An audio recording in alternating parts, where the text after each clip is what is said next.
Welcome back, Patriots, for another episode of the Bald Brad Show, where we break down all the major headlines that you need to know about heading into your workday, heading into the week, heading in maybe to your next podcast. And let me tell you, we have a banger of an episode for y'all today.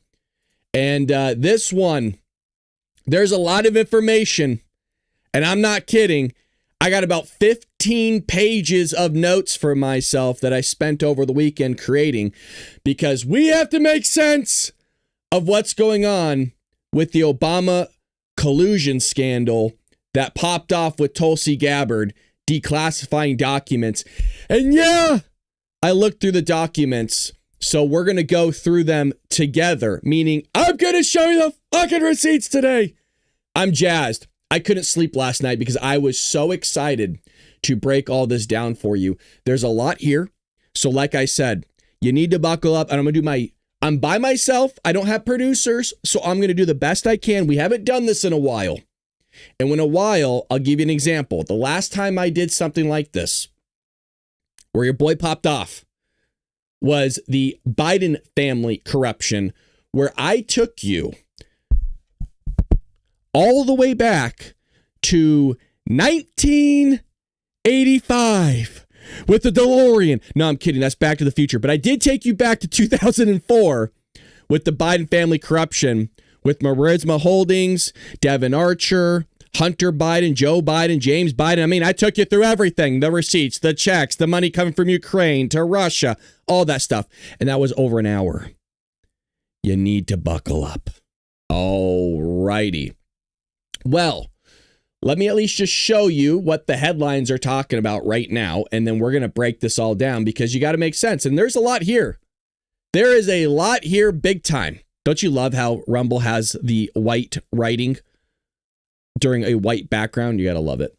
Okay, so you have National Intelligence Director Tulsi Gabbard declassifying documents. I'm sure all of you heard that over the weekend, revealing that the Obama administration changed intelligence assessments after the 2016 election to create a narrative. I'm calling it a psyop, creating a narrative of Russian interference despite earlier intelligence community findings that Russia did not impact the election through cyber activities.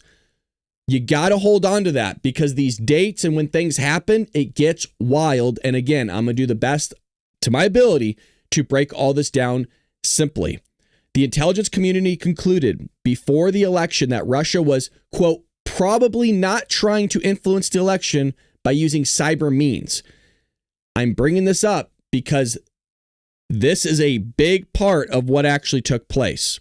However, following Trump's unexpected victory over Hillary Clinton, their tone appeared to have changed.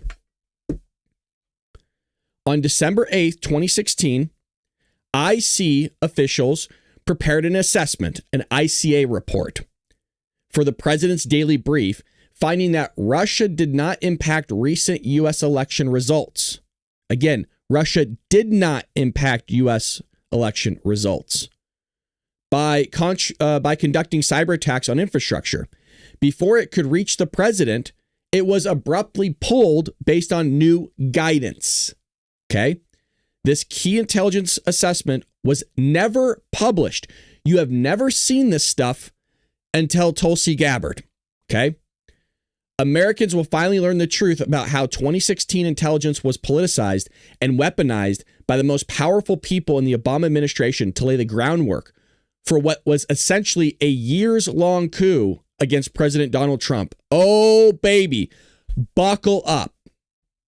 Okay, so I'm going to actually leave this on the screen while I go through everything with you.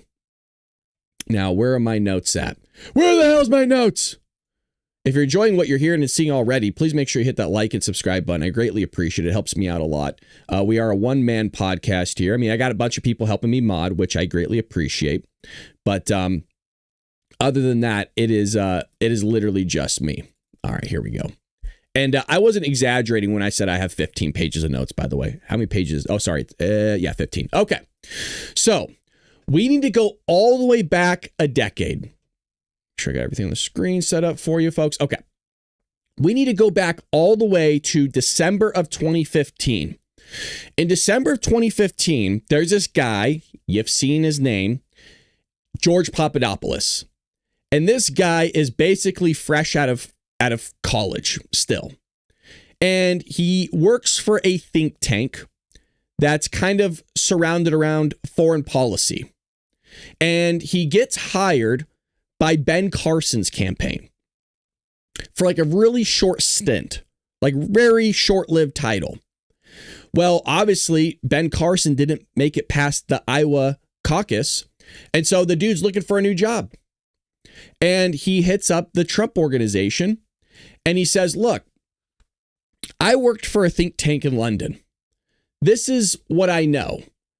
Although I'm young, I can bridge the gap between Washington and Moscow. And I can hopefully facilitate for you high-level meetings. Mind you, this is Trump is not president yet. At all. And he's saying, hey, look, we could craft an America First energy policy that will hopefully favor the United States and Russia mutually, but more so the United States. Now, this sounds great to the Trump campaign because they're saying, hey, we can use all the help we get. We're new to politics. So let's bring in some fresh blood that could hopefully bridge the gap between the United States and Russia since it was deteriorated under the Obama administration. Remember, Russia annexed Crimea. And we can get this going here and hopefully bridge the gap. So they bring on George Papadopoulos in March 6th of 2016 for their foreign policy team. Mind you, this guy's only 28 years old. And he's like suddenly a phone call away from the president of the United States or soon to be president. Well, he gets specific instructions to go basically create relations with Russia. Now, that was a very blanket statement, but that's what his goal was. So fast forward by 1 week, the guy gets hired by March 6th. By March 12th, this dude's already in Rome. Like 7 days later, a week later, George Papadopoulos flies to Rome and he has a meeting with this professor. And this professor's name, who you've probably heard of before, is Joseph Mifsud, Mifsud. Okay. This guy claims that he has all these connections. He's a 55-year-old. He's a guy that is a professor that allegedly talks to people in the Kremlin. Now, what happens is Papadopoulos confided with this guy and said, hey, I've been named a foreign policy advisor to Donald Trump. Now, Misfit, you can imagine his eyes got all big and got all excited. And 10 days later, after that initial meeting, they met again. So you're like, hold on, Brad, now I'm confused. I'm going to keep recapping this as I go forward, I promise. George Papadopoulos, young kid, hired as foreign policy to bridge the gap between the United States and Russia. Immediately flies to Rome, goes to a conference in Rome where there's a lot of people that are basically bigwigs that have connections to Russian influence, the Russian Federation. And he stumbles across this professor. And they literally just have a conversation. And he looks at the professor and goes, hey, I was just hired by the Trump campaign. I'm a young guy, but I'm looking to bridge the gap between the United States and Russia. You know anybody? And the guy's like, oh, this is interesting. Well, let's meet again in a few days in London. So they go from Rome to London. Now, that's where they're at. They're in London. And they're in this side room. And Papadopoulos confides, again, that he is going to be working, hopefully, with the Russians. So, the professor in this London meeting brought along this young woman. And he introduced this young woman as Putin's niece. The problem was it wasn't Putin's niece. It was some Russian language teacher, just a random woman. And nobody knows if this actually fooled Papadopoulos or not. It never was released. So this was a historic making meeting because there were some things that were told. Now, the things that were told was the idea that Misfud knew that the Russian government possessed thousands of emails damaging the Hillary Clinton campaign. Okay. Y'all remember that one? Now, when he told Papadopoulos on returning to London, Papadopoulos basically started texting the campaign saying, hey, I have some information for you guys. You might want to hear it. So that's where we're at now. So we went from Rome for initial meeting at a conference. Nothing was really said other than, hey, I work for the Trump campaign. They met 10 days later in London. And the conversation between Papadopoulos and Mifsud was, hey, I work for the Trump campaign still. You have any connections? The professor says, well, not only do I have connections, I know Putin's niece sitting right next to me. So we'll be able to get you in with the Federation and hopefully have these high classified meetings. But I also know, based on my meetings, that the Russians have thousands of emails that are damaging to Hillary Clinton. So that's where we're at right now. Now, just like a month later, Papadopoulos receives a message that would change the course of political history. So again, the message is, we have information that the Russians have dirt on Hillary Clinton, thousands of emails. Now, Papadopoulos, as you'd imagine, the young guy, just kind of fresh out of college, still only a few years, is only a phone call away from the president of the United States, is enthralled, and he's hungry for influence. He didn't ask many questions. By the way, he didn't verify any of this. He didn't request verification or pause to reflect at all on the implications of foreign intelligence meddling in the United States election. To him, this was a geopolitical red flag. It was an opportunity. It was not a red flag to him, just an opportunity. Now, you got to remember, at the time, the Hillary Clinton email controversy was already dominating headlines. Y'all remember that one where she had the bleach bit on the server? She had her staff members destroy the cell phones with hammers, all that stuff. He was like, well, I didn't know you couldn't have a server in the bathroom. What's the problem with that? Now, again, Papadopoulos immediately began messaging the Trump campaign officials. While the message were carefully worded, references to, quote, interesting messages from Moscow, end quote, or, quote, connections to senior Russian officials, end quote. So it's very vague for the Trump campaign at this time. Now, this was growing and becoming very intriguing. And what happens is Papadopoulos hints that there's these high-level meetings that could be set up between the Trump campaign and the Russians. Okay? Now, at this stage, nobody was really alarmed at what was going on because it was just water cooler talk. The guy just met some rando. It's just all hearsay. I'm bringing that up for a reason. Okay. There were other connections to be made, but I'm going to skip over those because I want to make sense of this. Okay.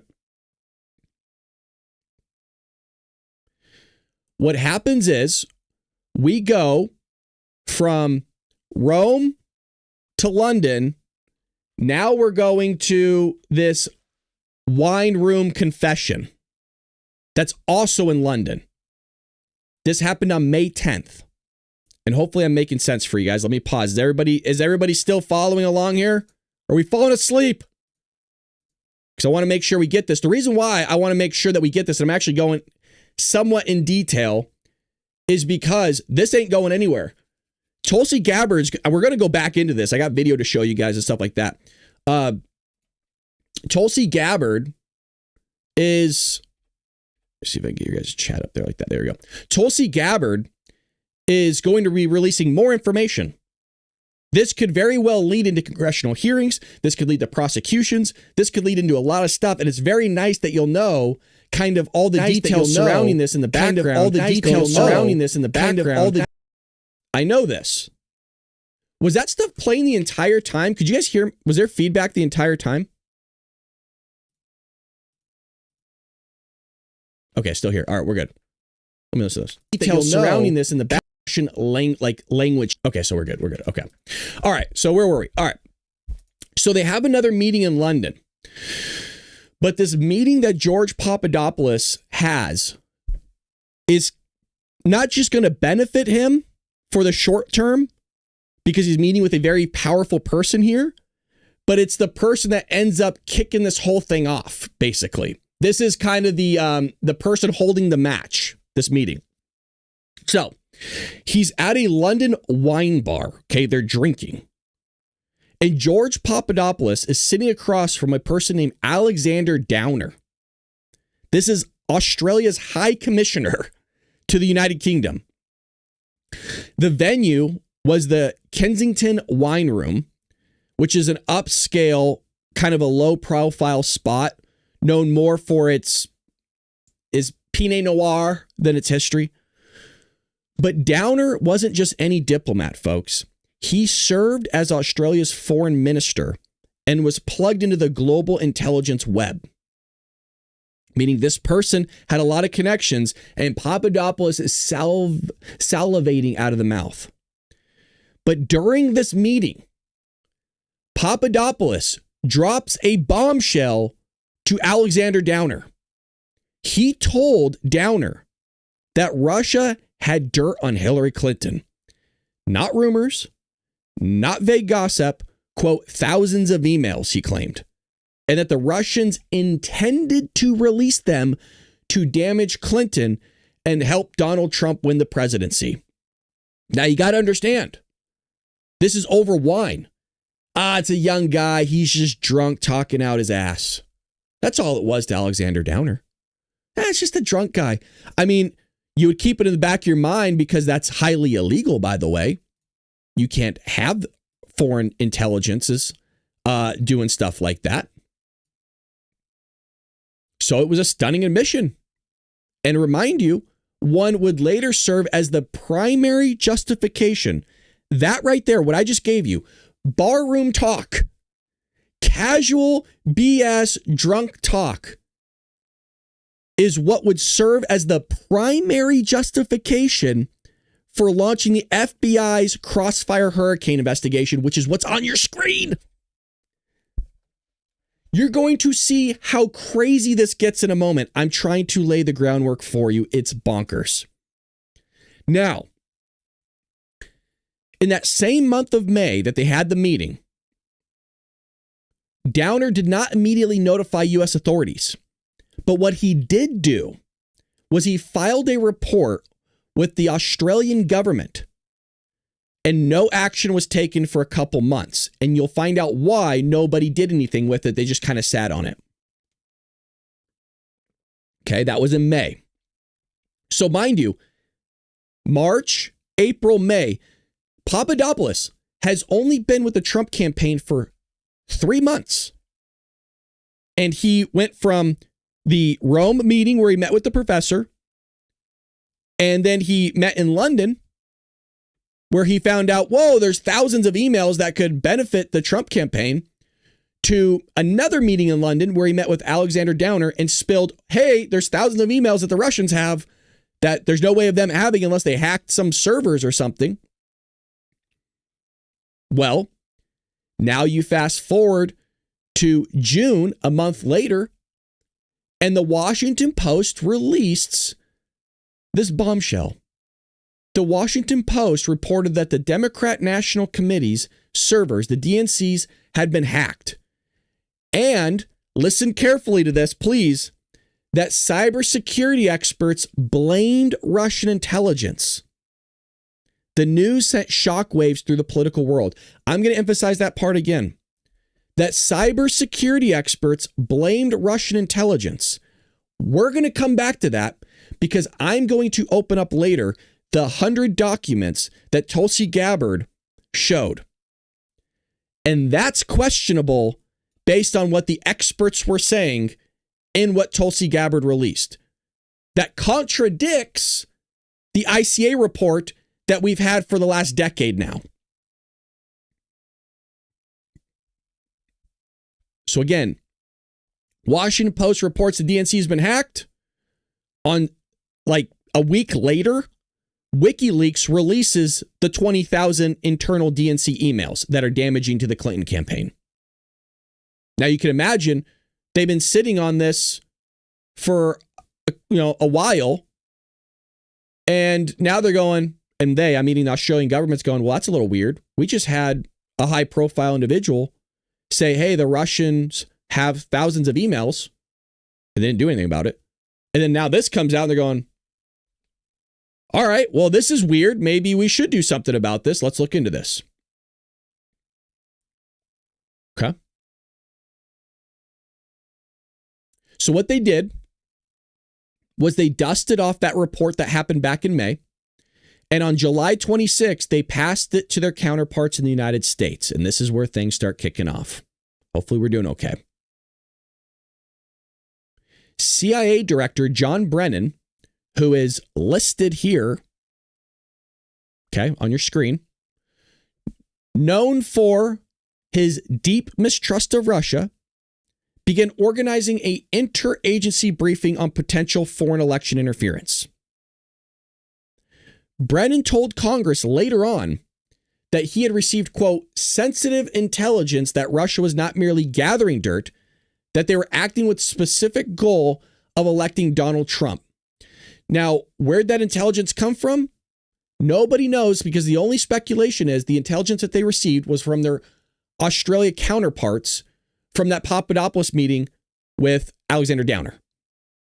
Now, Brennan's concerns were allegedly justified or politically motivated remains a point of contention. Nobody knows.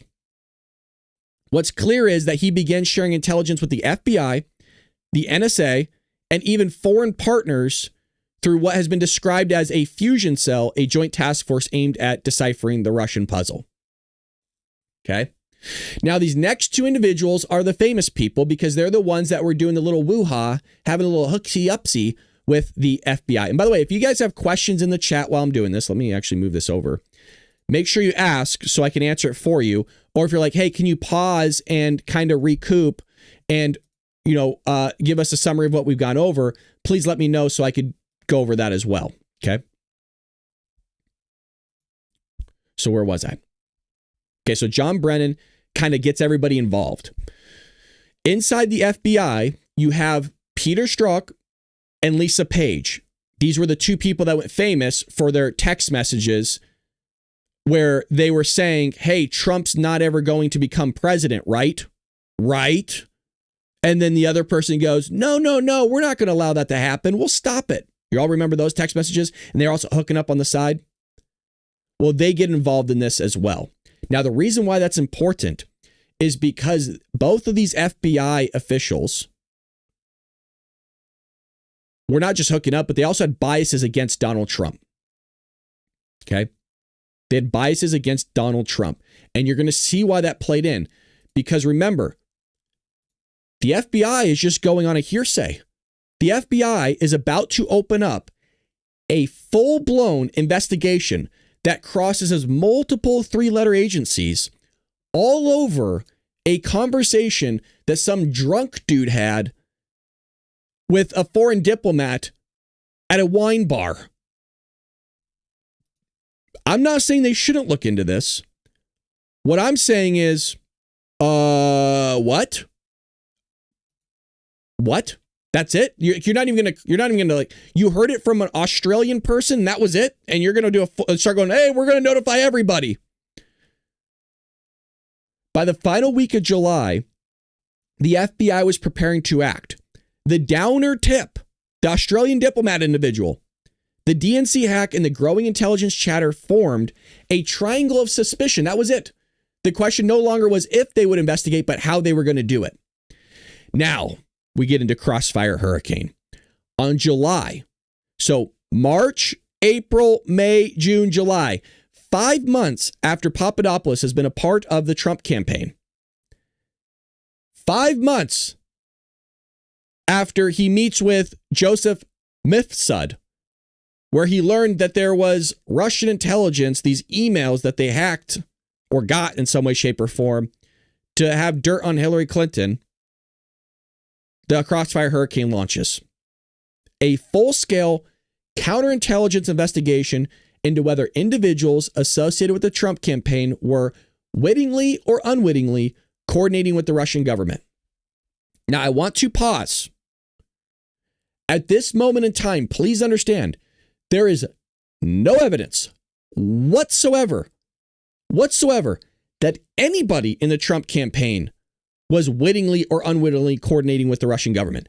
This was all water cooler talk. This is like shit you see when you go to happy hour with your coworkers. Now, they were targeting specific people. And how they got targeting of them and surveillance is going to blow your freaking mind. Remember, all this is already open. There's books on this. Dan Bongino's talked about it. Other people have written books on this. Crossfire Hurricane. They were targeting 4 of Trump's campaign associates. One of them you already have heard of because we talked about him today. That's George Papadopoulos. The other one is Carter Page. Now, Carter Page was a Merrill Lynch banker and allegedly had given a speech at a Russian university. That was it. There's also Paul Manafort, who is Trump's campaign chairman. And lastly, Michael Flynn, who has been on the waves recently this weekend because of what came out from Tulsi Gabbard. He was a former DIA chief, and he dined with Vladimir Putin back in 2015. Okay. Now, each of these people had their own vulnerabilities, which we'll get to in one moment. But each became a thread the FBI hoped would unravel the Trump-Russia mystery. But here, listen to this, because this is crazy. Rather than seek transparency or cooperation from the campaign itself, meaning go verify that this hearsay was actually happened. They put it this way. The FBI doesn't even know if the Australian diplomat was bullshitting or not. Because it just was a hearsay. That's all it was. Hey, I heard this guy say something. The FBI didn't even try to confirm it. They did not notify candidate Trump or any senior advisors. They did not brief the Gang of 8 in Congress until months later. Instead, what they did, check this out. Instead, what they did, they skipped their normal procedures and jumped straight to surveillance. Little weird. Now you might be wondering, whoa, Brad, how could they do that? How could they spy on American citizens? That's not legal. They're surveilling the Trump campaign? George Papadopoulos? Carter Page? Michael Flynn? All these people? But how do they have the right to do that? You can't do it. It's illegal. It's illegal. You're breaking the law. It is legal if you have a warrant. Now, here's the thing. You might be thinking, well, Brad, how the hell did they get a warrant over a hearsay conversation? You're telling me our government's so corrupt that a judge gave them a warrant to surveillance American citizens over what? Over what? Well, I have the answer for you, folks. I have the answer.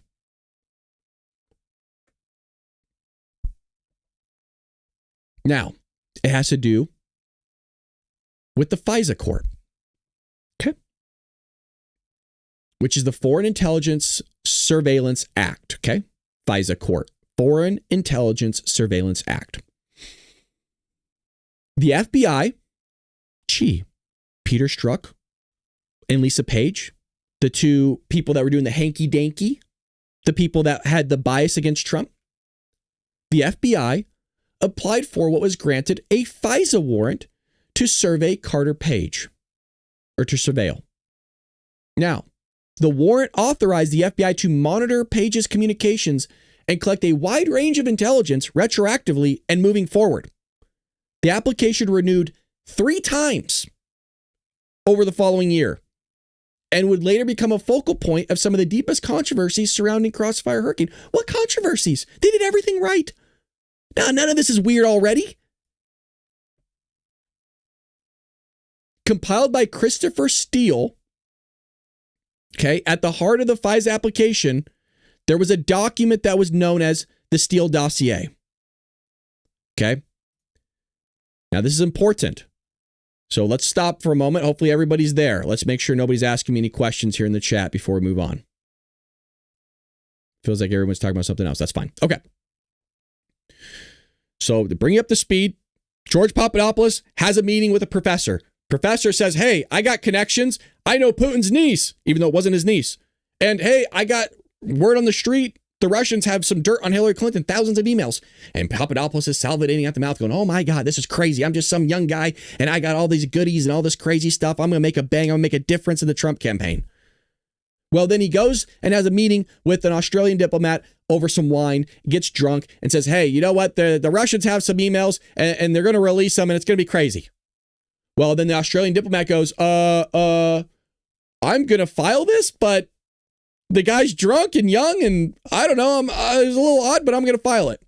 Well, then WikiLeaks comes out and releases the documents. And the Australian goes, well, we had this report a couple weeks ago. Maybe we should look into this. Let's go ahead and make the phone call to the United States.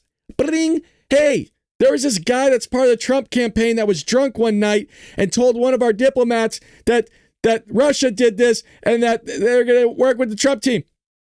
And they open up an investigation. As a matter of fact, they skip everything to verify that even happened and went straight to surveilling. And how did they do it? The FISA court.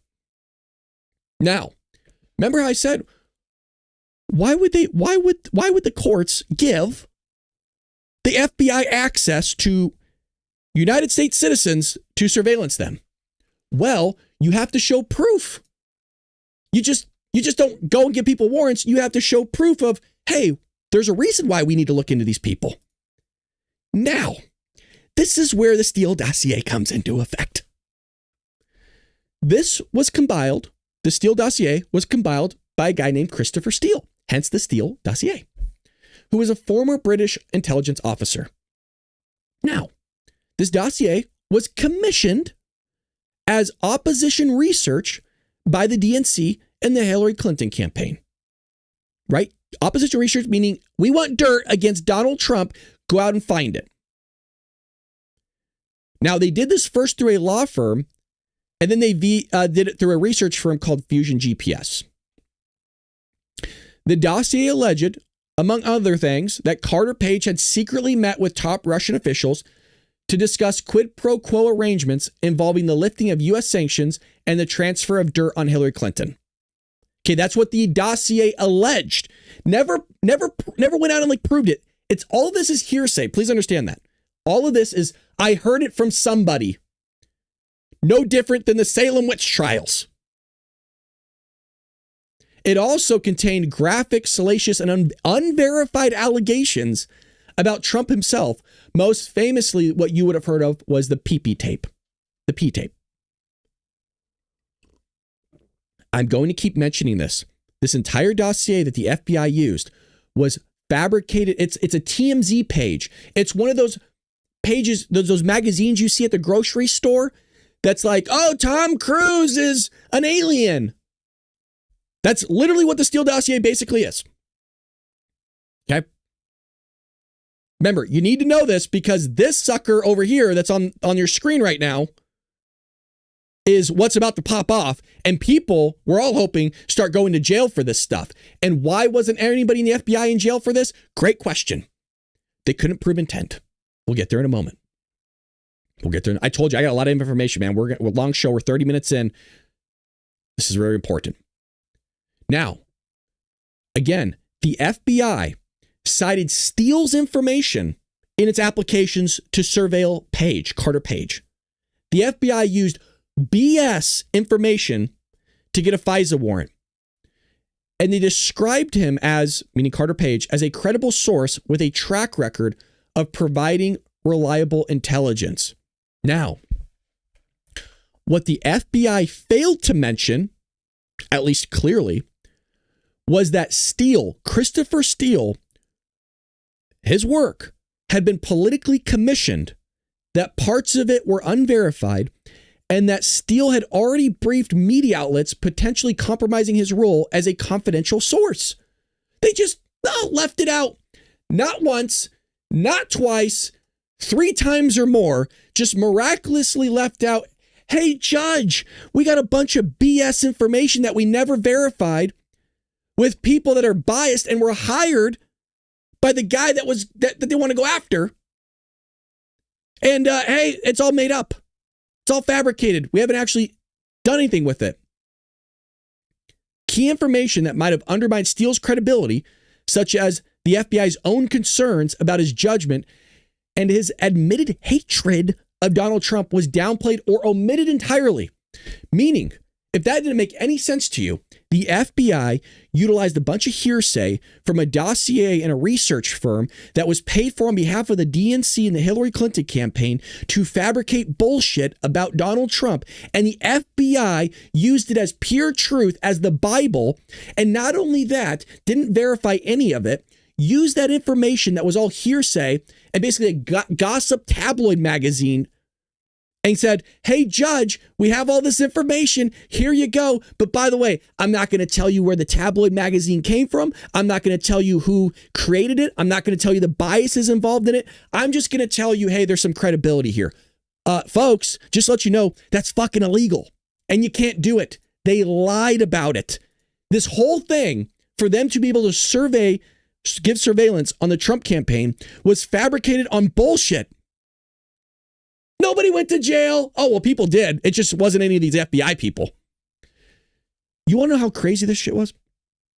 It came out later, years later, that Michael Horowitz, the Inspector General of the DOJ, who was, again, tasked to inspect all this, he found 17 significant errors or omissions in the Carter Page FISA process, many of which involved the Steele dossier. Weird. Now, they're surveilling the Trump campaign on a bunch of bogus stuff that the FBI legitimately lied about. And what happens? On October 7th, the U.S. Intelligence Committee released a joint statement confirming what had long been suspected. The Russian government was being hacked, had been hacking the DNC, and it was in effect a declaration of cyber warfare. The same day, this is October 7th, 2016. The same day, however, the news cycle was hijacked by another bombshell. The Washington Post released the now infamous Access Hollywood tape in which Trump was caught on a hot mic making lewd and graphic comments about women. Okay, we all know that one. Within hours of that. So this is all happening the same day.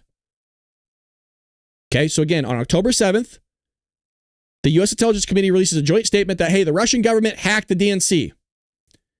Then an Access Hollywood tape comes out about Donald Trump.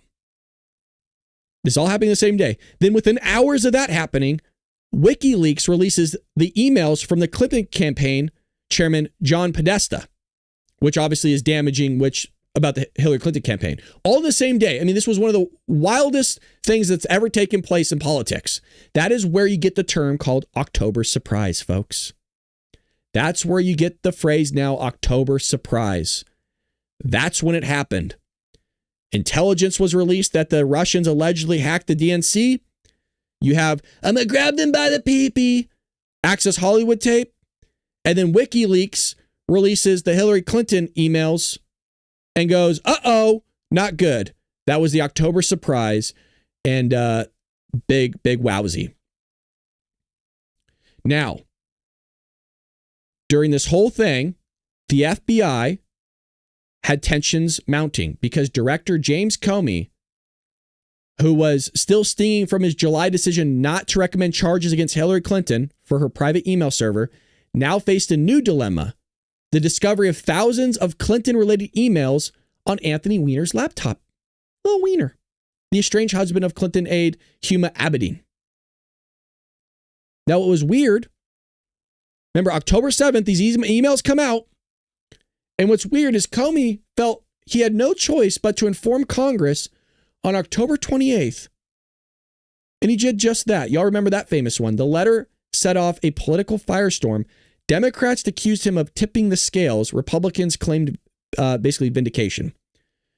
So what happened was, instead of him notifying the Department of Justice, which is what he was supposed to do, he never went to the Department of Justice for Hillary Clinton. He went straight to Congress and says, hey, I don't think we should prosecute this person. Folks, that's not how things are supposed to work. Gee, there's a lot of weird shit going on with the FBI. So if you might still be confused, the FBI utilized basically a tabloid magazine, we'll call it, to open up surveillance against American citizens, which is highly illegal. Mind you, can't blame the judge. The judge didn't know because they lied on the applications themselves. The FBI did.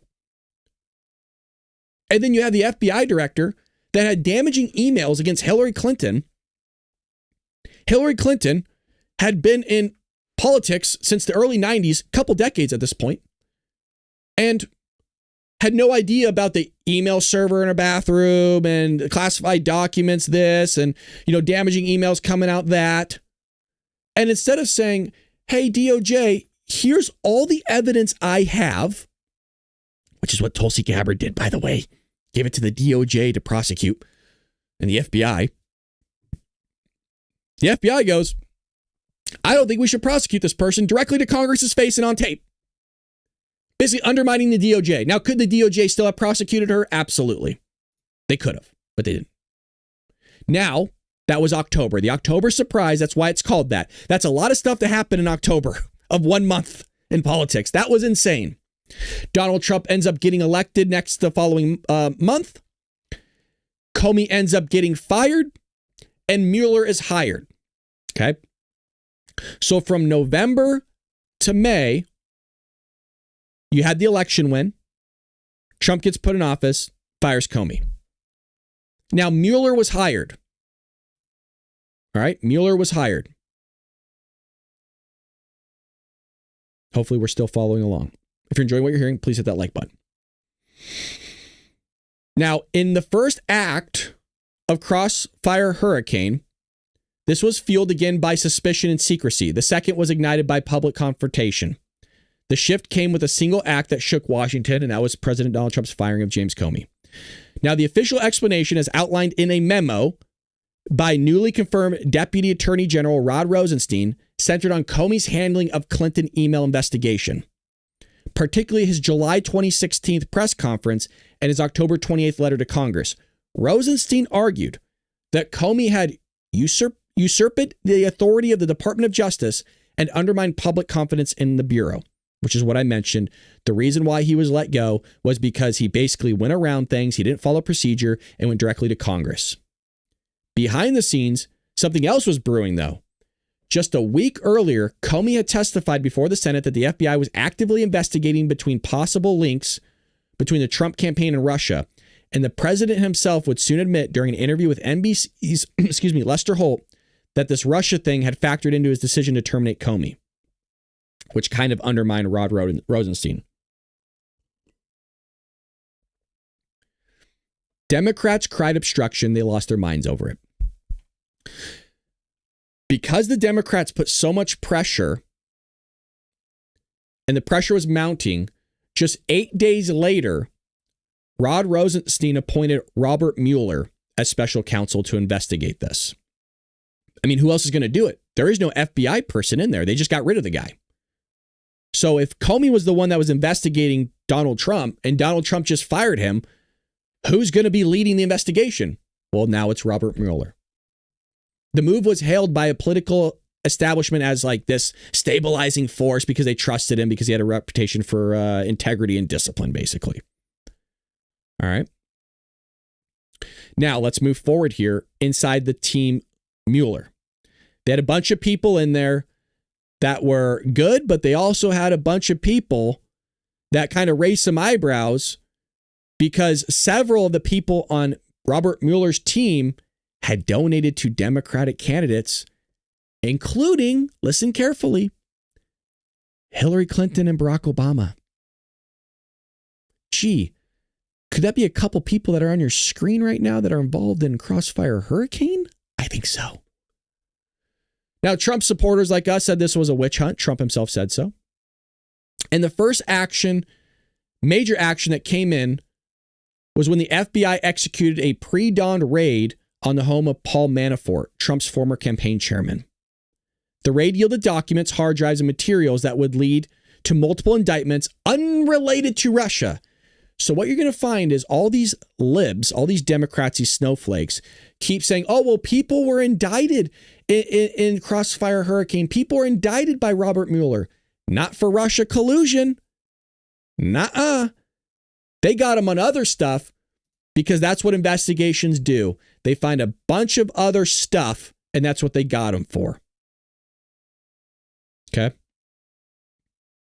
So Manafort, the one who had his home raided, basically was, he pleaded, I think he for like tax evasion or something like that. Let me make sure I got this in my notes. Yeah, so he was indicted for tax evasion and illegally lobbying tied to Manafort's work in Ukraine. Okay. They also indicted Manafort and his associate, Rick Gates. Now, that same month or month after, George Papadopoulos pleaded guilty to lying to the FBI about his contacts with Joseph Mifsud. Now, I tried to figure out the best I could because not all the information's released, right? Some of the stuff is classified or they just never found out. I guess the FBI found it material in terms of George Papadopoulos lying to the FBI because I guess he wasn't specific enough in his meeting, telling the FBI about his meeting with Joseph Mifsud, and that there was an opportunity for the FBI to be able to interview Joseph Mifsud while he was in the United States. And because George Papadopoulos kind of gave them the workaround, they weren't able to interview him. That was kind of what the research I got, and that was it. He kind of disappeared after that. Later on, I believe they were able to do a deposition on Joseph Mifsud, but there's not really much there either. So that's the best I got for you guys. It was kind of tough to find any information of like why did he plead guilty to this. He got a slap on the wrist. He only got like a few days, but that's probably why he probably made an agreement. Michael Flynn, who is in the news, national security advisor, pleaded guilty to lying to the FBI specifically about his conversations with Russian ambassadors. Now, please understand, Michael Flynn technically lied. Okay. He technically lied. So I did more research on that because I wanted to find out, like, did he lie? All this stuff happened at some point in time. There's a lot going on. My question was, is it possible that he just literally forgot? Like, you're asking a guy about a specific situation that happened in some point in time. Mind you, they were surveillancing Michael Flynn. So they had his transcripts, they had his phone calls, they had everything on this guy. So when he says something later on that contradicts those communications that he had, whether they're wiretapping his phone or whatever, they have everything. Well, now you're lying. You guys, you know how insane that is? If you asked me what I said in a show last week, let's say Friday's show, I hand the God could not even tell you. And if you're like, well, Brad, you were talking about this story, I'd be like, oh yeah, no, we were going over this, and this. And you go, well, hold on a second. I have the transcript here on YouTube. That's not what you said. You lying to us. That's basically what they got Michael Flynn on. Isn't that fucked up? And by the way, that's exactly what his lawyers thought too. It's not just me. Because I had that question. I was going, wait a minute. Like, that You got him on this lie. This seems like you were just going after the guy. Folks, that is still my interpretation of this. They were just going after the guy and got him for lying on this because they don't like Donald Trump and those associated with him. And by the way, Michael Flynn's lawyers thought this too. And it's exactly the case they brought against everybody was, well, hold on a second. You're going to get this guy because he didn't actually remember the full-blown conversation, and you're going to get him for technically lying under oath. That's basically what happened for Flynn. I think out of anybody here, Flynn is the person that should have had nothing happen to him in terms of lying to the FBI. Now, again, you might go, well, he pleaded guilty to it. Everybody knows there's deals made. Everybody knows it's like, hey, bud, instead of us going through this because we got you, you sucker. We got surveillance on you. We got your transcripts. Oh, by the way, here's the phone call. You saying otherwise, boop, and playing it. Hey, just plead guilty.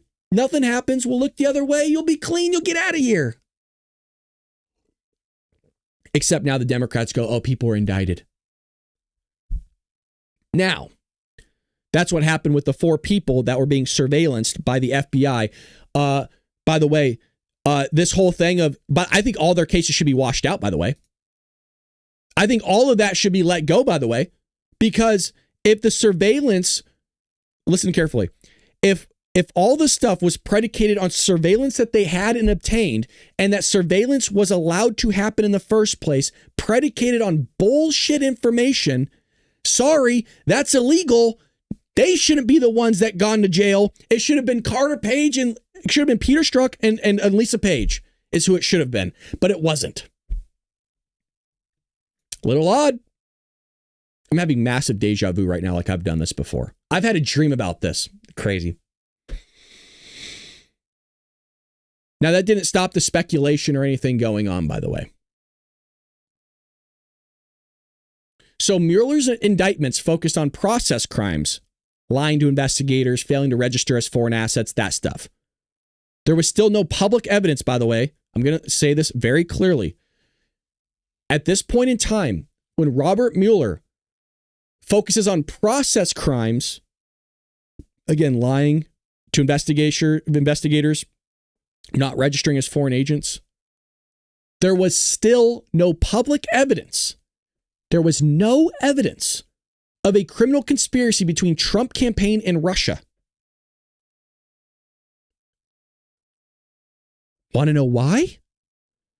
Because a drunk 20-year-old had a conversation with a foreign diplomat that maybe wasn't real, but the FBI would have known that if maybe they actually investigated before they started bullshitting surveillance applications.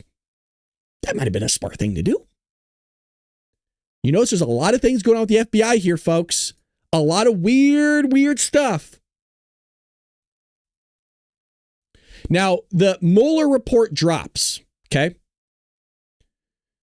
And it was submitted to William Barr. Y'all remember that guy? My mustache is going in my nose. It's making my nose itchy. I promise I don't do any drugs. I did not have sexual relations with that woman. Now, the Mueller report drops. There's 2 things in here that are important in the report's conclusions. The first one is no collusion. So please understand, I have been in a TikTok battle with these Democrats about this. And all you need to do is keep reiterating this because they keep going in a circle with you because they're not getting it. Robert Mueller's report, the special counsel, found 0 evidence that the Trump campaign conspired or even coordinated with the Russian government in its election interference activities. I think people need... Democrats read this as, well, there was something in there. No. Take like a 2-second water break, Patriots. Wet your whistle a little bit. We're having a good time here. Hopefully you're being informed. Hopefully you're getting what you want out of the show here. Democrats. Robert Mueller found no evidence. Do you want to know why? Because your nutjob FBI that was totally biased and corrupt fabricated the whole fucking thing. Hence why it was a witch hunt. And I just walked you through all of it. All right, we're back, folks. We're back. Don't worry. Water break over. Everybody come back now. Now, the second thing he looked at was obstruction. Now, from my understanding, I could get this wrong, so take this piece with a grain of salt. I believe he looked into obstruction first, and then he looked into collusion second. Not that that matters. Now, Mueller did not reach a determination on whether Trump had obstructed justice or not. Instead, he laid out the evidence of both sides and left the decision to the DOJ. Gee, isn't that what you're supposed to do? Isn't that what James Comey was supposed to do with Hillary Clinton and her emails? Was lay out the evidence and say, hey, here you go, Department of Justice. You decide what to do. Gee, isn't that kind of what Tulsi Gabbard's doing right now? Hey, we have a bunch of documents, which we're going to show on the screen in a moment. Do what you want.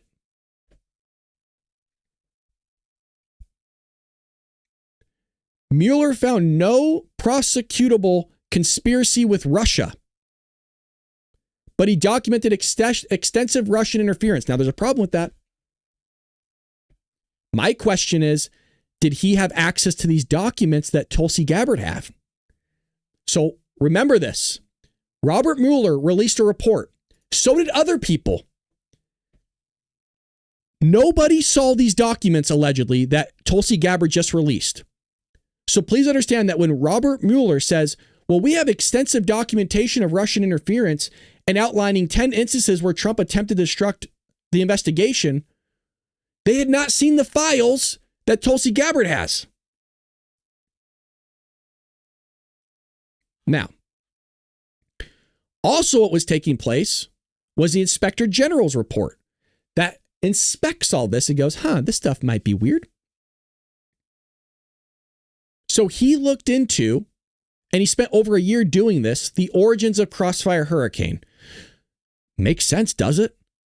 It makes sense to me why you would look into how this thing kicked off, because anybody with the right mind would go, you read a tabloid magazine, which didn't really happen, right? I'm just using an analogy, to kick off an entire investigation to surveillance American citizens and a president-elect on something that was water cooler talk. It was a bar conversation of a dude that was drunk. Audie. A little weird? Yeah, I would wonder the origins too. I would want to look into it. So the Inspector General, Michael Horowitz, releases his document. So now you have Robert Mueller that found no collusion, no obstruction. And now you have the Inspector General, Michael Horowitz stuff coming out as well. And this is what he found. The investigation into the Trump campaign had a legal predicate. Horowitz concluded, now this is important because Horowitz was wrong here, concluded the FBI had sufficient reason to open a counterintelligence investigation based on information provided by Australia that George Papadopoulos had been told Russia had dirt on the Hillary Clinton in the form of emails. I think that is highly speculative. The reason why is because they circumvented the process. That's why I don't think that they had reason to start an investigation. Not in the way they did it, at least. That's maybe I should be a little bit more clear. Not the way that they did it. Sure, you can open up an investigation. Why don't before you open up an investigation, you just go talk to somebody real quick to make sure the shit actually happened? That is what I'm saying. Because you found some report from an Australian diplomat that maybe doesn't like Donald Trump and his campaign, you're all of a sudden going to go, we're going to light the freaking wind on this. You're going to start an entire Crossfire Hurricane investigation on this because you heard it from some guy. Gotcha. Okay, gotcha. No, that makes sense. That makes sense. By the way, the reason too is, we'll get to the ICA report in just one moment. However, Horowitz identified 17 serious errors or omissions in the FISA warrant process. And I'm going to list out a few right now. The FBI's failure to disclose exculpatory evidence, meaning any evidence at all. Its reliance on the Steele dossier, despite serious concerns about Christopher Steele's reliability and corroborated nature of his claims, meaning he completely fabricated it. It was a tabloid magazine. The failure to inform the FISA court that Steele's work was funded by the Clinton campaign and the DNC. You just miraculously left that one out. That's kind of important. The fact that the FBI attorney, Kevin Kleinsmith, altered an email to make it appear as though Carter Page had not previously worked at the FBI. So now we're at the point where you're fabricating stuff. You're making stuff up. Gee, doesn't that sound like what might be taking place right here, which we'll get to in today's news. I know it's been an hour. Gee, it sounds like the FISA court had been misled repeatedly.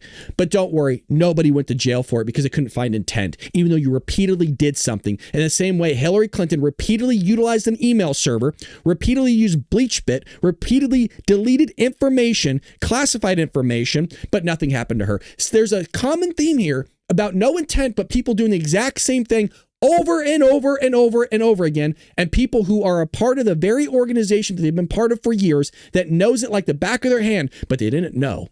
Folks, you could go up to a homeless person on the street and ask them, hey, are you supposed to have classified documents just sitting anywhere and everywhere? Nope.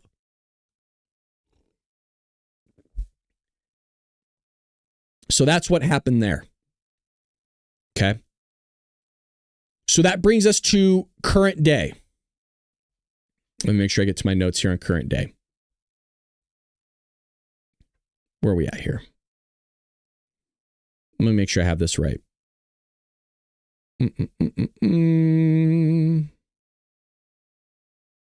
Okay, so let me bring you to the current day information of what happened. Make sure I have this correct. I have so many notes here.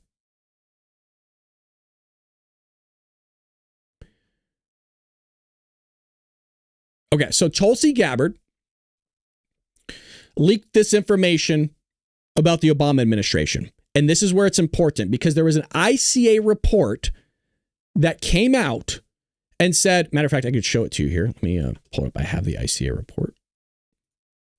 I was reading it yesterday during my research. There was this report that was given. Where's my folders? That's not it. Well, I thought I had it. Maybe I don't. I was just looking at it yesterday. Is this it? Nope. All right. Well, we'll get to it. Well, it doesn't matter. It's January 6th ICA report that basically said, hey, you know what? There's this information that we found that the Russians hacked basically the DNC and gathered all this information. Okay. The reason why that's important was because that's the report that kind of gives credibility to everything that happened in Crossfire Hurricane. So now we have Obamagate 2.0 right here. The catalyst to all this was the director of national intelligence, Tulsi Gabbard, who is a former Democrat, by the way, released a series of declassified documents. Gee, I might actually have those for you guys. Right here. And I need these on my screen because we're going to look up some stuff. Had some declassified documents. There's over 100 of these, 114 pages that I looked into for you. And I'm going to go show you the proof and the receipts. So let me zoom in here on my screen for you. And what she did was she released a series of declassified documents, which are on my screen, accusing the Obama administration of orchestrating a treasonous conspiracy, that's in quotes, aimed at subverting President Trump's 2016 victory and presidency. So in September of 2016 and December of 2016, there was an ICA report, and that is called the Intelligence Community Assessments. This is what you're looking at right now, documents that are correlated to that. Those documents, please listen carefully because this is where it gets confusing. I'm going to try to clear this up. Those in December of 2016 and September 2016, the documents here found no credible evidence of Russian cyber meddling in votes and contradicting a later, more dire 2017 CIA report. This is where things get a little wonky. Okay. So one second. I got to pull up my notes here because I have notes somewhere else. I got notes everywhere. You got notes there. You got notes there. Again, it'd be different if I had a producer here that was able just to pull the stuff up for me. But I'm a one-man show. Again, thank you for everybody that's being patient with me. Now, with this. We need to go to this. Okay. I want to go back to this really quickly here, and then I'll go back to the documents to show you. On December 8th, the IC officials prepared an assessment for the president's daily brief. Okay. The ICA is what I was just talking about. Finding that Russia did not impact recent U.S. election results by conducting cyber attacks on infrastructure, Gabbard wrote in a thread. Before it could reach the president, okay? What I just showed you that said that, okay, those 100 documents, and we'll show you in a moment, that talked about, hey, there was nothing that the Russians had on this. Before it could reach the president, it was pulled. The documents here, geez, I got so much stuff on my screen. Where'd it go? Where'd you go? Okay, well, the documents I just showed you, I'll have to freaking find them, showed you that, hey, they didn't have any meddling. Well, that never got to the president's eyes, allegedly. It was pulled. Now, was it according to his eyes? We think it was, because they had a meeting later on.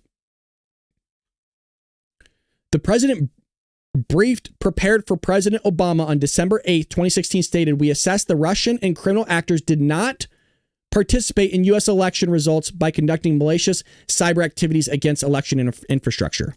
Okay.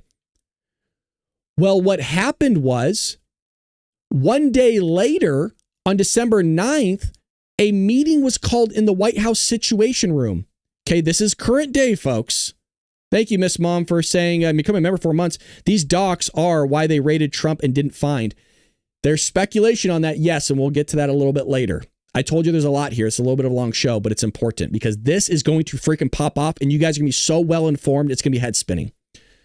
So again, on December 8th, they had the ICA report that was never released to any of us that we just got saying there was no Russian meddling. A day later, less than 24 hours later, there's this meeting in the Situation Room. Okay. To discuss Russian election interference with top officials, including CIA Director John Brennan, National Security Advisor Susan Rice. You have Secretary of State John Kerry, Attorney General Loretta Lynch. Massive Situation Room meeting taking place. Over what? Russian election interference? But we just had documents saying there was none. Following this meeting, the Director of National Intelligence, James Clapper, threw out the old analysis that I just had on my screen that was redacted and tasked intelligence leaders with crafting a new assessment. Per who? What's in quotes there, Patriots? Per who? The president's request. Detailing tools Moscow used and actions it took to influence the 2016 election. Weird. Very weird. Gabbard revealed, according to a whistleblower email shared with us today, we know Clapper and Brennan used the baseless, discredited Steele dossier as a source to push this false narrative and intelligence assessment. Now you understand why I went so far in detail of giving you that foundation, that old history, because that Steele dossier was still utilized, even though it was discredited multiple times, was still used to push this false narrative and intelligence assessment, which is what I showed you. I have it somewhere. I got to find it. I freaking had it pulled up too. So I have the emails there. I know I was looking at it yesterday. By January 6, 2017, a new ICA report was released that directly contradicted the IC assessments that were made throughout the previous 6 months.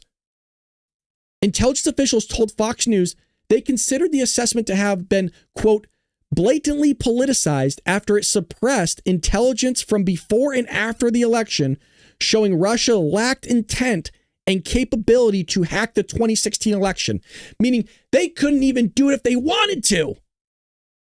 And they still push this BS ICA report, which is the only report you've ever seen, which is the only report that Democrats have been pushing, which is the only report that the media have been pushing.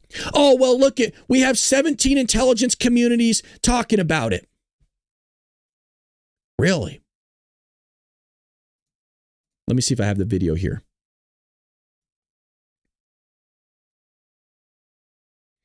Isn't it unbelievable? This is crazy. People need to go to jail for this. Oh, big time. Big time. Let me see if I can pull up her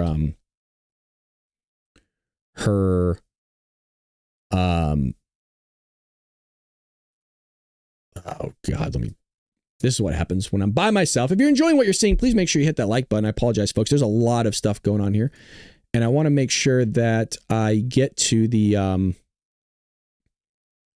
to see if I can find the clip itself. I might not actually have it anymore. There's so many things here. Twitter. I might have posted on my X page then. Let me see. There's this clip here that talked about, I don't have it. There was a clip that basically talked about all these, all the media saying, oh, there's these 17 intelligence communities that were talking about this very thing here. This is wild. This is very, very wild. So let's go through the documents themselves. Okay. All right. So we have this. And I'm gonna have to use my search function here, because I have my notes that tells me which pages they're on or what to look for. Okay. So here's there's 100 pages, folks. Like, I'm not going to go through all 100 pages with you, but I kind of want to find certain things to help you show, like, this initial ICA report contradicts the new report that they created. So there's two reports. There's the initial ICA report that they said, hey, there's no Russian meddling. We're not even comfortable saying that they have the capabilities of doing this. And then they had that meeting in the Situation Room, goes, basically, this ain't good enough. We can't do anything with this. We can't go after the Trump administration. This is not the narrative we want. Let's fabricate a new ICA report, which is the only one you've all have seen before. Okay? Hopefully I'm making sense. I'm like really, really hoping. And I wish I had the actual report that I was looking at yesterday. Oh, my screen just turned off. Holy Lord, we're being hacked. I wish I could find it.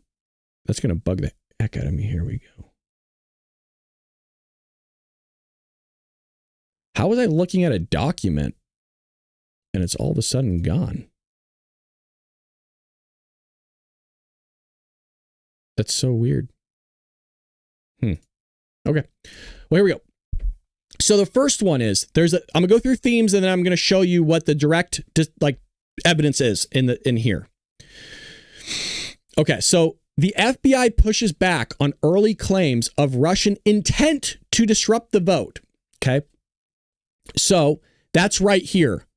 So on page 5, okay, it says right here, we prefer for the sentence regarding Russia's intent to be softened. The way it currently reads, it would indicate we have definitive information that Russia does not intend to disrupt our elections, and we are uncomfortable making the assessment at this point.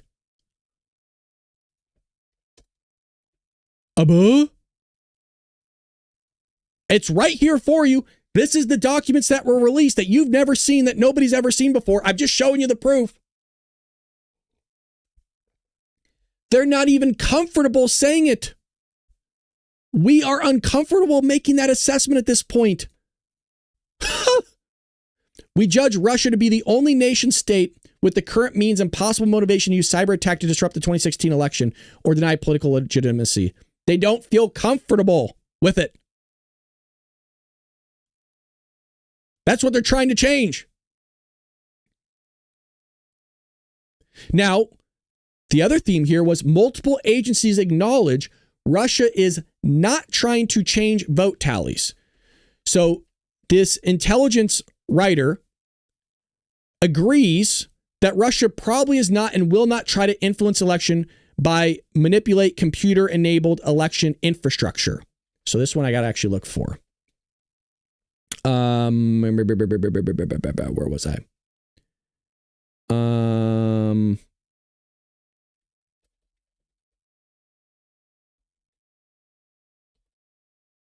it's trying to add it. Can I not control find this? Oh, that's going to mess me up. Okay. Well, does it tell me what page? I was just downloading again. Well, crap. That's what happens. Well, maybe I can't show you then. I did control. All this was working yesterday. I control. Oh, there we go. Now control find works. What the hell? Okay, well, maybe I can. So I need election. Enter. Let's see if we can find this one.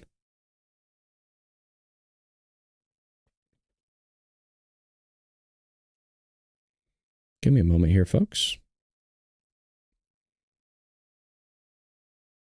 So you have to be super specific in how you do this. And maybe I can't pull up that one. Okay, well, this one, there's a DHS cyber intelligence lead that writes that the community agrees Russia probably is not and will not try to influence the election by manipulating. So that's like a quote that I pulled out of here that I can't pull up anymore. The core IC assessment relates the danger to actual vote counts as low, moderate confidence. So the 2016 draft ICA stresses only moderate confidence. Maybe we could find that one. Okay. We judge that foreign adversaries do not have... Oh, well, here we go. Like I have both here. At least you know I'm not bullshitting you. We judge that foreign adversaries do not have and will probably not obtain the capabilities to successfully execute widespread and undetected cyber attacks on the diverse set of information technologies and infrastructures used to support the 2016 presidential election. We have only moderate confidence in our overall assessment.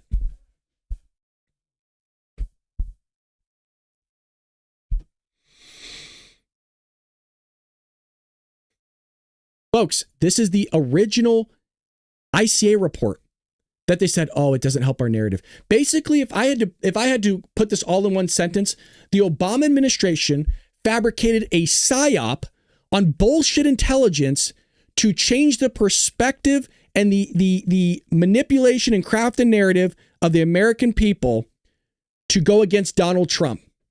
Highly illegal. Highly illegal.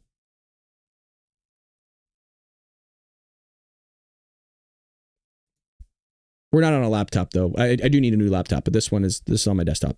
My desktop's working fine. It's just there's so much. I got stuff everywhere, and I'm trying to connect the dots. It's difficult.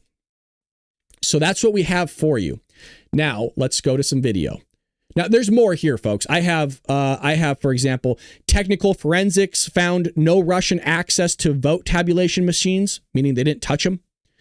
Top line finding, no indication of plans to manipulate votes. That's what they found. This is all in this original ICA report that contradicts completely everything the fucking media has been saying for a decade, and Democrats.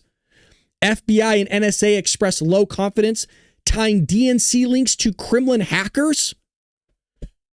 Whoa.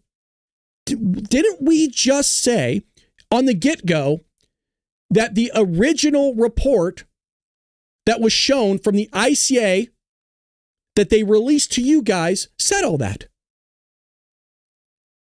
Not this report. This report says, well, there was no confidence that the Russians actually hacked the DNC. But the ICA report that they fucking fabricated did. It's amazing, right? It's amazing that they said, and they kicked this whole thing off because they had credibility reports. That was John Brennan said, well, I have reports that the Russians hacked the DNC and gathered all these emails. Well, that's not what you guys fucking found out. Because it says right here, the FBI and NSA expressed low confidence tying DNC leaks directly to Kremlin hackers. Well, that's weird. All of a sudden, that's different than the ICA report that you fucking guys released. Yeah, I'm a little pissed right now. This is bullshit, man. This is bullshit. Everybody in here should be pissed about this. They fucking lied through their teeth and they fabricated this shit, guys. If people don't go to prison for this and they locked up Donald Trump or wanted to and gave him 34 counts of felonies for fucking not reporting shit correctly on his business records, which he probably had no involvement in and his accountant did, that's bullshit. You are talking about complete manipulation from the Obama administration with our intelligence community, laying blame on the Russians, of which as of right now says they didn't fucking do anything. And we had an entire Russia hoax over it. Do you understand now why I was so giddy about this coming out? Because I fucking knew something wasn't making sense for years. I read books on this. Fucking Dan Bongino has a book. Hell, what is that other guy's name that literally wrote a book titled Crossfire Hurricane? I read this shit. I read it in Follow the Money as well on another book that Dan Bongino wrote. This shit has smelled for years and it's been decaying. And I couldn't wait. Because I'm like, this shit doesn't make sense to me. Email shows analysis struggling to align inconsistent Russian assessments. That's weird. So there's an ODNI deputy saying, quote, pieces seem to say different things, and seeks consensus language that Russia likely cannot change votes and cannot steal and leak data, illustrating the ongoing internal debate. Do you understand how big of a fucking bombshell this is? This is crazy. And they peddled it. They fabricated it. You, on your screen, are looking at the initial report, okay? And they pulled it. And they met a day later in the Situation Room to come out with another bullshit report.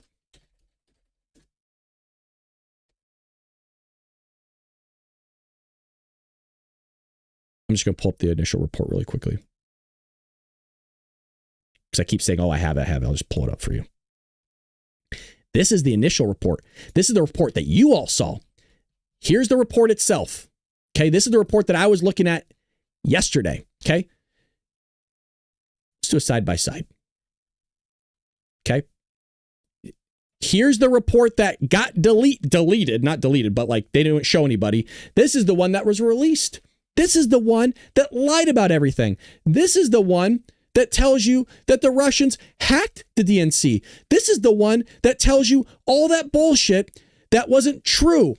They fabricated this report, and this is the one that you saw. This is the one that they published. This is the one that the media ran with. This is the one that those 17 intelligence communities ran with. That was bullshit. And it's all coming out now. I hope they get these fuckers for lying, because that's bullshit. If you're not able to handle the cussing right now, I don't think you fully grasp how big this is. That if they can manipulate shit on a president-elect and the sitting president of the United States, if they can craft this shit, they can fucking do it to you. Okay? They could say that you're a pedo. Especially with AI coming out, they'll be able to fabricate photos, videos, and audio of you. And if you think they can't, you got another thing coming to you. If they can pull this shit on him, they can pull it on you. And this is a big freaking deal. It's a big deal, man. So let's go to some video. Damn, that was an 1.5-hour show on that. I hope you feel equipped, though. I hope you feel ready for this to come out, because there's more information coming out next week. There's a long clip from a interview with Tulsi Gabbard. I wanted the actual clip itself. Let me see if I can pull up the, I have a 1:50 one, but I want the full clip. It's kind of lengthy, but it's with Tulsi Gabbard on Fox News. Is this the one?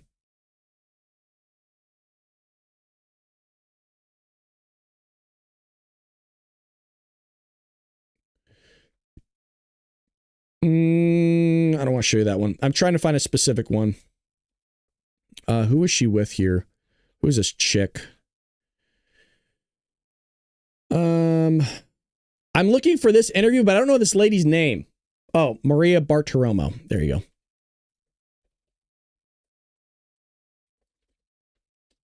Let me see if I can find the man. My mustache is so itchy. Let me see if I can find the yes. Here we go. Woman herself, the Director of National Intelligence, Tulsi Gabbard. Director, thanks very much for being here this morning. Good morning, Maria. Thank you. What was the most damning thing that you learned after looking through all of these declassified documents?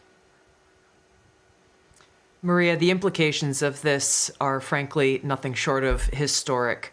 Over 100 documents that we released on Friday really detail and provide evidence of how this treasonous conspiracy was directed by President Obama just weeks before he was due to leave office, after President Trump had already gotten elected. This is not a Democrat or Republican issue. This is an issue that is so serious it should concern every single American, because it has to do with the integrity of our democratic republic. What we saw occur here, as the documents we released detailed, was that we had a sitting president of the United States and his cabinet and leadership team, quite frankly, who were not happy with the fact that President Trump had won the election, that the American people had chosen Donald J. Trump to be the next president, commander-in-chief of the United States. And so they decided that they would do everything possible to try to undermine his ability to do what voters tasked President Trump to do. So creating this piece of manufactured intelligence that claims that Russia had helped Donald Trump get elected contradicted every other assessment that had been made previously in the months leading up to the election that said exactly the opposite, that Russia had neither the intent nor the capability to try to, quote unquote, hack the United States election for the presidency of the United States. So the effect of what President Obama and his senior national security team did was subvert the will of the American people, undermining our democratic republic, and enacting what would be essentially a years-long coup against President Trump, who was duly elected by the American people. Yeah. The fact that is not on every channel blows my mind. That is jaw-dropping. I want to go back to something Devin Nunes said, which is exactly what you're saying right now. And he said, after all of our investigation, we found that there was no intelligence. There was no intelligence actually indicating that Trump colluded with Russia. And what happened? Because there was a presidential daily briefing that was presented to President Obama every day. And every day it said the same thing. We have no evidence of collusion. We have no evidence that Russia did this with Donald Trump. So what happened? How did they actually get the public to believe? Listen to this. And half the public believed that actually Trump did collude. Well, this is the thing, Maria, when you look at the assessments that were made, not just by one element of the intelligence community, but in my role as the Director of National Intelligence, I oversee 18 different intelligence community elements. And in the months leading up to the November 2016 election, the intelligence community agreed that there was no intelligence that reflected that Russia was trying to hack the election in favor of either candidate. The evidence showed, the intelligence showed that, again, Russia did not have either the intent nor the capability to be able to impact the outcome of the United States election. So it was very striking when we look back again at the documents that I declassified and released that shows there was a shift in early December, the first week of December. Again, another document was produced by the intelligence community, a president's daily brief that was consistent with every other assessment that was done previously leading up to the election. Russia did not, this is after the election now, did not attempt to affect the outcome of the American election. That was never published. Hours before it would have gone into President Obama's President's Daily Brief, it was pulled by a senior level intelligence official saying that they had to pull it because they had received new guidance. The very next day, this meeting was called, a National Security Council meeting, bringing together all of the senior leaders of President Obama's cabinet, and the topic that was put forward was a sensitive matter. The tasks that came out of that meeting was coming from President Obama directing the intelligence community, then Obama's ODNI director Clapper, to produce a document, to produce an intelligence assessment that detailed not if, but how Moscow affected the outcome of the election that had already occurred, electing Donald Trump to the presidency. This document that they published in January of 2017 was the foundational groundwork that they continued to reference over and over and over again to enact this years-long coup against President Trump. Spent $40 million, too, doing it. I know that Devin Nunes came out with the Nunes report and a lot of other reports after that to indicate everything that you're saying. And I guess the worst of the reports, the real evidence, is the reports of most recent, right? The last reports are the worst reports that we're going to see. And I understand that there is more, perhaps, that you are going to come out with next week. And I was told that that's why they raided Mar-a-Lago, that they want. And that's what you guys are saying in the chat. So right now, from what I was able to gather, mind you, this was like kind of last minute. I was talking to somebody on TikTok. They said, hey, we think that the raid on Mar-a-Lago was because of they thought Donald Trump had these documents they're talking about and contradictory documents. So right now, there's no proven legal, I'm going to use that word, link between Mar-a-Lago raid and the Crossfire Hurricane. Top officials, though, within the FBI internally described the operation as the hangover of Crossfire Hurricane, a nod to lingering concerns from the Russia investigation until their appetite for classified documents connected to that probe. I think it's a very interesting theory that I'm not disproving. I think it's possible. I'm open-minded to it. I can't tell you that if that comes out that raid was in fact done because of this, this is some of the wildest shit. Folks, please understand, this is bigger than Watergate if this is true. This will be the greatest political scandal of this country's history. People say shit like that all the time. I've done that where it's like, I think Joe Biden's cognitive cover-up is one of the greatest cover-ups in American history. And I firmly do believe that. This would be the biggest scandal. This will be in the history books like Watergate. You are talking about a sitting president fabricating evidence, utilizing all the three-letter agencies at the disposal of the United States government to manufacture stuff going against a president-elect and a future president, or then it would be a sitting president at some point, depending if you look at the timeline. And then you go raid the fucking guy's home and his family's rooms for documents because you're worried that it will come out that the dude has dirt against you? Bro, that would be insane. Wanted to find the Trump-Russia documents that indicated there was absolutely no collusion and that there was no evidence to even start such an investigation. But Trump didn't have it there in Mar-a-Lago, but that's why they raided his house in 2022. Is that correct? I don't have the details on the specifics of the Mar-a-Lago raid itself. Those are within the possession of the FBI. But there's no question in my mind that this intelligence community assessment that President Obama ordered be published, which contained a manufactured intelligence document. It's worse than even politicization of intelligence. It was manufactured intelligence that sought to achieve President Obama and his team's objective, which was undermining President Trump's presidency and subverting the will of the American people. So yes, next week we will be releasing more detailed information about how exactly this took place and the extent to which this information was sought to be hidden from the American people, hidden from officials who would be in a position to do something about it. And that's really the point here that I think is most important, Maria, and you said it in your opening.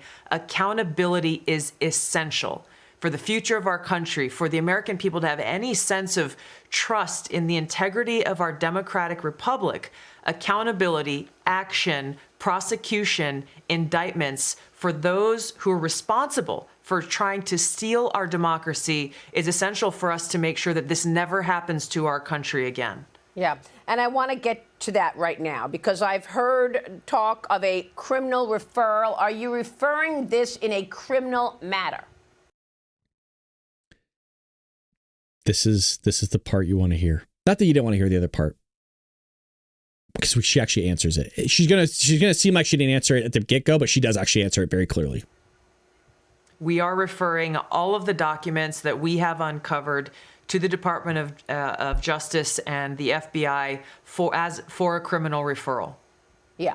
And do you believe that we will see prosecutions? I mean, our audience wants to know where this story goes from here. Will we ever see anyone held accountable for this incredible lie on the American people?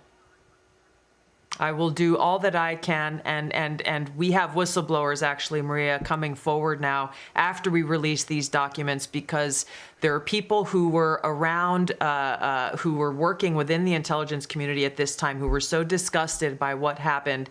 We're starting to see some of them come out of the woodwork here because they, too, like you and I and the American people, want to see justice delivered. So we're going to provide everything that we have, everything that we will continue to gather to the Department of Justice for that direct intent and that direct purpose. There must be indictments, those responsible, no matter how powerful they are and were at that time, no matter who was involved in creating this treasonous conspiracy against the American people, they all must be held accountable.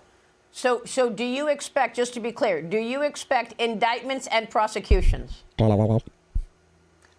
I'm not a lawyer. In my view, listen. We have the evidence to be able to move forward and bring about justice, yes, to prosecute and indict those responsible. And I want to really put a spotlight on who's responsible, because we've talked about the highest levels. Barack Obama, John Brennan, James Clapper. But we also have to look at things like, you just found all of this. Why didn't Durham find it? That was our question. If you recall it now, not that you would, because it's been an hour and a half show, longer than an hour and a half. This was our question. Remember how I said, well, how is it people looked into this? Robert Mueller wasn't able to find it. Horowitz wasn't able to find it. Durham wasn't able to find it. How is it all these people did all these investigations, $40 million plus dollars. Everybody else was able to investigate it, but didn't find it. Why didn't Mueller find it? Okay, what about the FISA judges? Because when you look at this seditious conspiracy aimed at overthrowing the U.S. government and an elected president, you have to consider also the black robes. You've got to look at the FISA judges. And how about the fact that the judge who gave a slap on the wrist to Kevin Kleinsmith, who was the FBI agent who lied on an official document about Carter Page, who was spied on for a year? No, he didn't just lie. That's you being generous. The guy fabricated evidence. The guy made it up. He completely made up the email or parts of it. Here, that judge is Judge James Boasberg. He's still at his desk, and he's still trying to stop Donald Trump's agenda. So what about the broader group of people that are also involved? Maria, this is of such historic consequence that it cannot be limited to one or two or three different people. You just outlined the implications and the effects of what actually occurred, and I think you're really putting into a clear picture what we are referring to when we refer to the deep state. It is very far-reaching. These are people who are intent on undermining the will of the American people and trying to ultimately put themselves above our democracy. And this is why it's so important that we continue down this path. We continue to stay very focused. I question the same things that you're asking here. I don't know how it is. Yes, I put my team on this. We've been working on this over the last few months. I've been in this role as Director of National Intelligence for just about 6 months. I don't know what excuse there is for those who supposedly investigated this previously, whether it was Durham or others, that they were not able to put together the dots and ultimately show the truth to the American people. President Trump has delivered a maximum transparency mandate, and this is exactly what we're doing. The American people. So she doesn't really have much that she says after that, but there's a lot of information. So let's kind of see. Let me go to actually Paul Sperry has been covering this. If you want a great article, Paul Sperry of Real Clear Investigations has a fabulous article. Matter of fact, we were going to go over it, but I think we covered I want to go over it. Let's go over it. I'm going to find it for you guys. But let's go over this because there's some stuff he writes here that I think is important. Follow Paul Sperry, you guys, on X. I'm telling you, it's going to pay you dividends. So developing, DOJ has declassified key new documents. This is an hour ago, detailing how the Comey FBI and Peter Strzok ignored a major national security breach by Hillary Clinton they should have thoroughly investigated as part of a counterintelligence case, but they went after Donald Trump instead. There's a hidden gem in this. I promise you it's not going to let you down. And it's right here. Developing. Buckle up. I'm told, meaning Paul Sperry's told, there are text messages and emails indicating Hillary Clinton's campaign aides directly coordinated with the Obama White House, the NSC, State Department, and intelligence community officials in efforts to dig up dirt tying Donald Trump to Vladimir Putin in July of 2016 developing. Note, we've known of the Steele dossier and Hillary campaign lawyer working with FBI on dossier and Alpha Bank hoax. But this is first we've heard of text evidence of her campaign advisors reaching out directly to the Obama White House officials to coordinate with her plan to create Russia scandal tying down Donald Trump.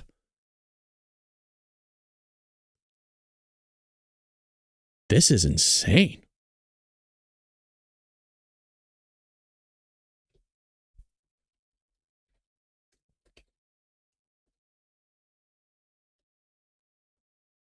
This is wild. So let me pull up his article here for you. Let me see. Well, I have it over here. I'll just pull it up. I'll pull it up the long way. That's what she said. Because I actually haven't read it. I have it locked in my own queue for me to read. So this is it right here. We close that out. Bada bing, bada boom. There we go. All right. So this is on Real Clear Investigations. You might go, well, Brad, Real Clear sounds familiar. Well, you have Philip Wegman of Real Clear Politics. They do great work. Now, the floodgates holding back long buried classified documents. There you go. Now you guys can see. The floodgates holding back long buried classified documents exposing government efforts to claim Donald Trump conspired with Vladimir Putin to manipulate the 2016 presidential election might finally be opening. The Trump administration's officials held an urgent meeting Sunday to discuss new information on Russiagate, which they might use to build a criminal conspiracy case against Obama and Biden administration political appointees who allegedly weaponized the government against Trump. The documents are said to contain long classified information, including a secret 200-page congressional audit that reveals details about how an intelligence community assessment, the ICA report, on Russia ordered by President Barack Obama after the 2016 election was framed in a way that portrayed Trump as being beholden to the Kremlin. That's the one that was released. Sources told Real Clear Investigation that emails and other records tying the CIA's controversial drafting of the ICA to the FBI's discredited Crossfire Hurricane investigation targeting Trump would be released as part of the Office of Director of National Intelligence, which is what we just showed you. Participants in Sunday's meeting involving intelligence officials and the Department of Justice counterparts also discussed declassifying investigative notes and depositions taken by special counsel John Durham. There's a lot of reporting coming out, too, that if you recall, there was a grift between Donald Trump and Tulsi Gabbard. What people are saying, and this is not verified on me, I'm just telling you what the rumor mill is that a lot of people are trying to create a headbutt between Tulsi Gabbard and Donald Trump in terms of a media narrative because they knew that this was coming out and they wanted to see if they can squash it quickly, and they weren't able to. And now we're getting the shit. The meeting also focused on the release of highly restricted appendix to Durham's final report that details intelligence Brennan intercepted exposing a plan by the Clinton campaign in July of 2016 to stir up an election scandal involving Trump and Russia. And mind you, now Paul Sperry, regarding this one sentence that you just said, or just saw rather, you just saw him saying there's allegedly emails and text messages verifying this allegedly. Now, maybe that's what's going to come out from Tulsi Gabbard. I'm not exactly sure. Officials attending the meeting also discussed the newly declassified, another classified annex, which was attached to Inspector General's review. I think that was Horwitz's review of the FBI's probe of Clinton's unsecured email server. Sources say it details how Secretary of State Clinton's improper email activity gave foreign actors access to classified material. Yet the FBI neglected to investigate that security breach, but instead went after Donald Trump. This is crazy. So this article goes on and on and on. Highly recommend you check it out. Let me see if I'm able to copy and paste it in the chat for all of you guys. I am. So I'll go ahead and put that in the chat for all of you guys. And you could see Paul Sperry's great work. I follow him on X and Twitter. Really great stuff coming over from Paul Sperry. Greatly appreciate him. Okay. So, I mean, next week's going to be a big, right now is already a big week. Next week's going to be even bigger. Everybody's talking about this. I think you guys are thoroughly equipped, and hopefully you feel like you are. And let me know in the chat. I don't know if that was too much, but let me know. Was that too much? Do you feel equipped? How do you guys feel in the chat going into all of this stuff that's going to be coming out? So now you know the foundation. You know about George Papadopoulos. You know about his meeting with the professor, Mifsud, Mifsud. And that Mifsud said, hey, you know what? We believe that the Russians, according to them, because he had a meeting with them, according with them, that they have, and when I say meeting, Mifsud went to a conference. And this conference had people that had ties, allegedly, to the Russians. Okay. Like there's known like bigwigs at this meeting where Mifsud allegedly got this information that they, in fact, had all these emails. Okay. Well, then he tells that to George Papadopoulos. Papadopoulos then has a meeting with the Australian individual diplomat. And he releases that information because he's probably drunk. The Australians notarize it on their end. They don't tell the United States. Well, then WikiLeaks releases all these emails that are damaging to the Hillary Clinton campaign, and that perks up the eyebrows. The Australians called the United States government, says, hey, you know what? We had this report from this guy, George Papadopoulos, that was drunk at a meeting that says that they have all these emails and this is who did it, blah, blah, blah. And that was the start of Crossfire Hurricane. The FBI fabricated stuff. They lied to the courts. They surveilled illegally based on the information that was provided that I have of American citizens. They went after the American citizens rather than the FBI that basically falsified documents. You had people that pleaded guilty on these crimes that had nothing to do with the Russia probe in the first place. Robert Mueller comes out and says, hey, I didn't find any obstruction. And by the way, I didn't find any collusion whatsoever. That was also backed up by Horwitz. That was also backed up by John Durham. It was backed up by everybody. Matter of fact, it was even backed up by the previous ICA report that was overshadowed, that was put in the corner, that was dusted under the rug. Obama has a meeting with his counsel or his advisors in a secret meeting inside the room. And let's come up with a new report that completely goes with our narrative. Let's fabricate the shit to the best of our abilities that we can. And now we got the Russia hoax. That's basically what happened. There you go. That's the synopsis. Thank you for the news, Brad. And after this, the Obama administration needs to be held accountable. I don't think they will. There's a great book by Ben Shapiro called The People vs. Barack Obama. Highly recommend that you buy that book. And very damaging against the Obama administration. Nothing happened. And he'll go chapter by chapter because Ben Shapiro's a lawyer, right? And he does. This is a really fun book because he actually goes by the law, and he goes into what basically they committed against the law in the Obama administration. It's called The People vs. Barack Obama, written by Ben Shapiro. It'll have like a silhouette of Barack Obama on the front. You guys are going to love that book. But basically, very damning. Nothing happened to the Obama administration. The same way nothing happened to Hillary Clinton. Great show, Brad. Thank you, Steve. I appreciate that. Now Bondi has her opportunity to prove her. I mean, if she wants to be in good graces with people, now's the time to do it. I mean, if she doesn't, oh, fuck, she's done. Hey, and by the way, I mean, maybe that's why Trump wanted to keep her around, was like, hey, we've already talked about this. This is what I think she's going to go through with. And maybe that's why. I don't know. I'm just speculating as much as you guys are about this whole thing. I mean, it's freaking bonkers. It really is wild stuff. All right, well, I think we'll leave it there. Everybody's covering this. I think you guys have a good foundation.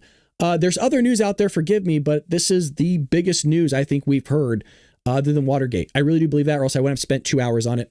You are thoroughly prepared to go into Benny Johnson's podcast and other people's. So let's go ahead and rate somebody. Oh, here's Karen with 10. Thanks, Karen. I appreciate that. Karen with the $10. Volunteers for her time as a moderator. Bravo, Brad. Well done. I appreciate all of your hard work. Thank you. I appreciate it for that $10. Thank you so much. C-Dog with $10 as well. Wow, you guys are coming out hot. Thank you. I appreciate that. With such a huge deal, needed a huge in-depth video on it. Great job, Brad. Definitely appreciate all your hard work. Thank you, C-Dog. Thank you, guys. That's very kind of you. Thank you to everybody that's tossing out donations. I appreciate that. Let's rate somebody. We haven't done this in a while, and I think it's important. So if you could, let's head over from YouTube to Rumble, and we'll plug this show for a bit. But it'd be very helpful, and it would mean a lot if you could go over. We're going to take you over to Sean's show. I don't know how long he's live for, but we'll rate over there for a little bit, and then we'll head out. So appreciate you guys.